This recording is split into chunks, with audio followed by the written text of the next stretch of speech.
So let's take the discussion forward with Kanika Pasricha, she's of course the Chief Economic Advisor at Union Bank of India, joining us. Hi Kanika, good to be speaking with you.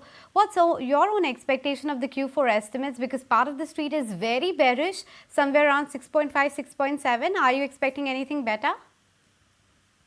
So, we would affirm with the RBI Governor who's calling for 8% growth, near 8% growth for the full year, which implies that for the last quarter, the number is likely to be closer to 7.5 in terms of GDP growth.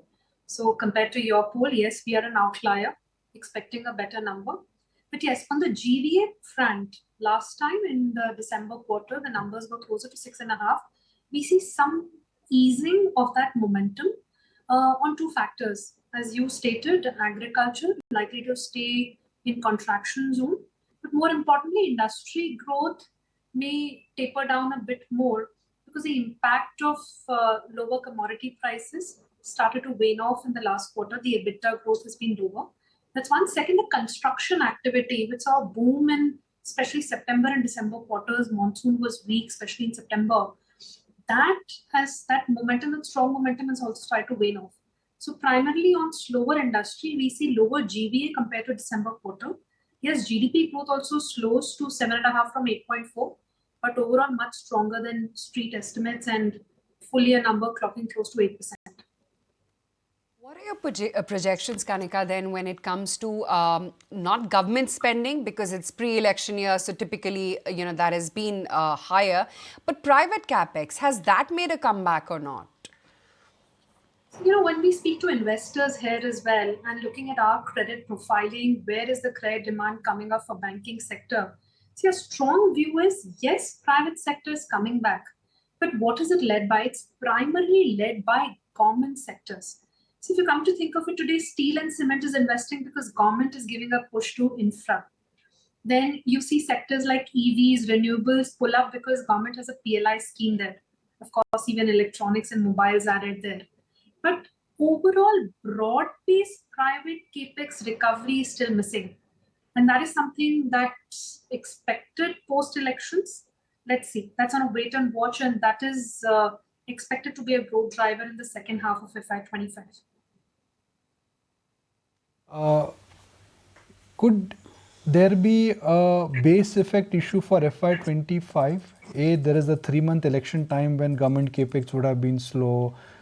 Private decision making goes back. So do you think 8% for FY25 becomes a high watermark then?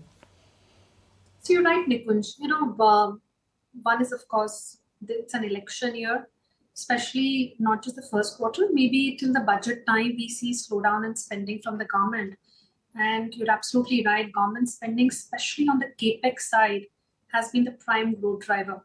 Consumption was relatively weak. It's only now that the rural demand is recovering on monsoon effects. So, of course, there's a base effect of 8% for FY25. But apart from the base effect, this whole GVA GDP wedge on account of net indirect tax collection spike in FY24, which has led to a near record wedge between GVA GDP, even on a full year basis. GVA at 7%, GDP at 8%.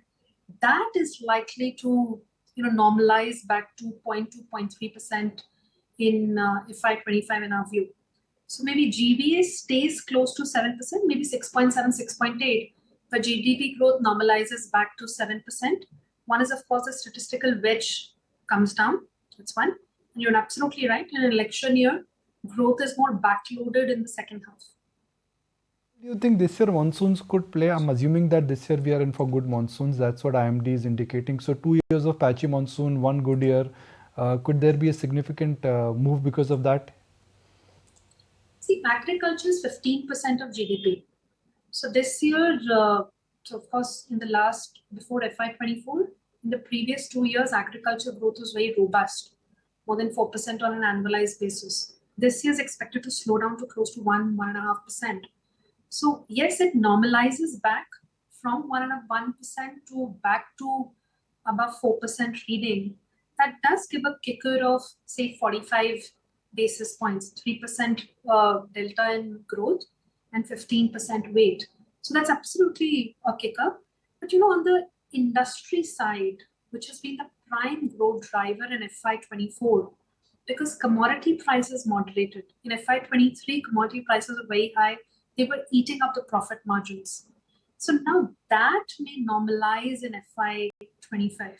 So even on a GVA perspective, you're absolutely right.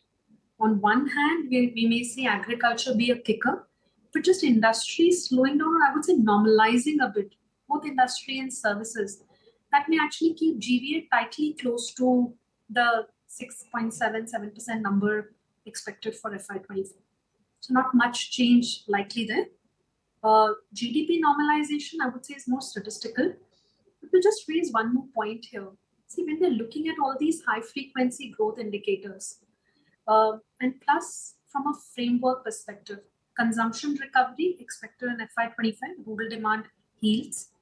Then on the other hand, CAPEX recovery, not led by government, but this time at least by private sector in the second half post-elections. At least that's the base case.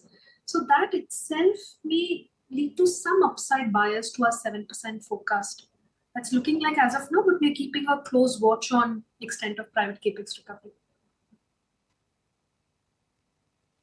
Manufacturing, agriculture, services, capex, but I also wanted your view regarding consumption, because if I have it right, the private final consumption forms almost the largest component in GDP, right? Do you think there are chances that we'll see a recovery as far as the rural consumption numbers are concerned? Definitely. So, if you see, it's something that the RBI started talking about. It's something that we have started feeling in our bank numbers, given that as a public sector bank, the rural bias is also significant. So when you look at from Jan to March quarter itself, when you look at two-wheeler sales, when you look at FMCG results, there also the rural growth numbers have started to show a healing effect. And with monsoon switching from El Nino to La Nina, this time again, monsoon has hit Kerala 2 days in advance. That itself may lead to some healing in consumption recovery. So you're absolutely right. Consumption, which is close to 58-60% of the overall GDP, and that has slowed down in FY24. Some healing coming in, led by rural demand in FY25. Great to have you on the Worries, I show. see that. Right, got that. Thank you so much for taking the time out and speaking with us today.